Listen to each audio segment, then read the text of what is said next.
দর্শক, রাজশাহী বিশ্ববিদ্যালয়ের সবশেষ পরিস্থিতি জানাতে সরাসরি যুক্ত হচ্ছেন সহকর্মী কাজী শাহেদ।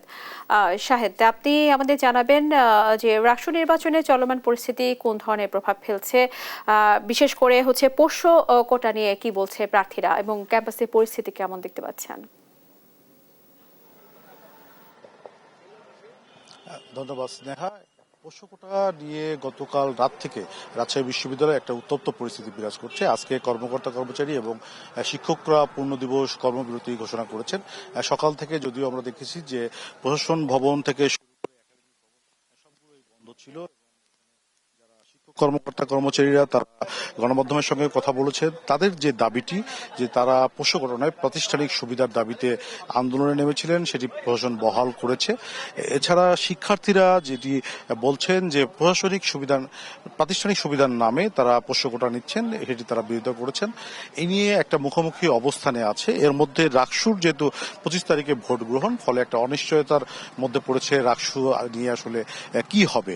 যদিও সিন্ডিকেটের সভাটি হওয়ার কথা, আমরা আছি সিনেট ভবনের সামনে যেখানে সিন্ডিকেট সভাটি হওয়ার কথা, কিন্তু যে ধরনের প্রস্তুতি দেখা যাচ্ছে এখন পর্যন্ত, যদিও কয়েক দফায় বলা হয়েছে 12টায়, তারপরে বলা হয়েছে দুটোই সিন্ডিকেট সভাটি হতে পারে, কিন্তু এখন পর্যন্ত তেমন কোনো প্রস্তুতি সিনেট ভবনে দেখা যাচ্ছে না।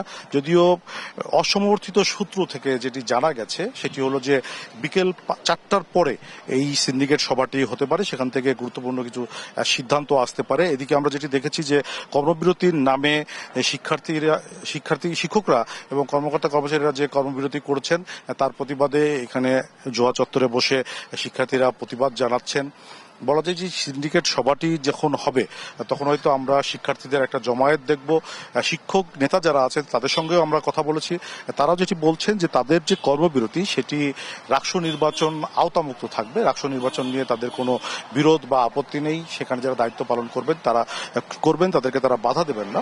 তবে যদি কোনো কারণে শিক্ষক লাঞ্ছনার ঘটনায় যেসব শিক্ষার্থীরা জড়িত তাদের বিরুদ্ধে শাস্তিমূলক ব্যবস্থা না আসলে আগামী কাল থেকেও তারা আজকের যে পুনর্দিবস কর্মবিরতি ছিল সেটি তারা কন্টিনিউ করবেন এবং আরো কঠোর কর্মসূচিতে যাবেন এমনটি বলছেন।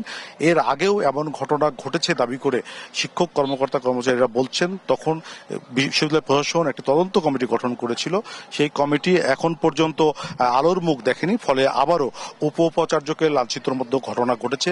তবে শিক্ষার্থীরা যেটি বলছেন যে কোনো লাঞ্ছিতর ঘটনা ঘটেনি, যেটি ঘটেছে সেটি হলো শিক্ষার্থীদের ক্ষোভে বহিঃপ্রকাশ ছিল গতকাল রাতের ঘটনাটি। তো এখন পর্যন্ত বলা যায় শিক্ষক শিক্ষার্থী কর্মচারীরা একেবারে মুখোমুখি অবস্থানে, সেখানে রাষ্ট্রের ভবিষ্যৎ অনিশ্চিত হয়ে পড়েছে, সেটি সিন্ডিকেটের উপরে নির্ভর করছে কি হবে। তো স্নেহা, এই ছিল রাজশাহী থেকে আমার কাছে সর্বশেষ। ফিরছি স্টুডিওতে।